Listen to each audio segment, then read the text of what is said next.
Hello বন্ধুরা, আজকে আমাদের বাড়িতে জানালা লাগাতে মিস্ত্রি এসেছিল। তাই তো বাড়িঘর প্রচন্ড পরিমাণে নোংরা হয়ে গেছিল। তাই তো আমি ডাকুমাঙ্গাল সিং সেজে চলে আসলাম রুম পরিষ্কার করতে। প্রথমে আমার ভাইয়ের রুমটাই পরিষ্কার করব।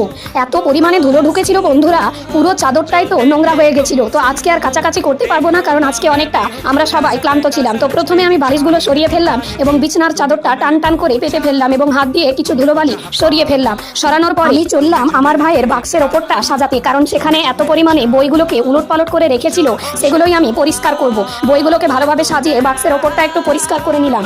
এই হলো আমার বন্ধুরা, দেখো আমার ভাইয়ের ঘরটি কি সুন্দর করে ফেললাম। তো আজকের মতো ঘরটা পরিষ্কার করে বালিশগুলো রেখে খাটের পাশিগুলো মোছামুছি করার পরে অবশেষে ঘরটি পরিষ্কার করা কমপ্লিট হলো। এবার আমার চোখে পড়লো যে ওর ঘরের টেবিলটা নোংরা হয়ে আছে, তাই সেটাকে পানি দিয়ে ধুয়ে তারপর মুছে আবার ভালোভাবে সেট করলাম। এইভাবেই শেষ হলো আমার দুপুর বেলাটা। তো কেমন লাগলো বন্ধুরা আজকের ভিডিওটি কমেন্টে অবশ্যই বলে যেও। আজকের মতো টাটা বন্ধুরা, দেখা হচ্ছে পরবর্তী ভিডিওতে। ভালো থাকবে, সুস্থ থাকবে।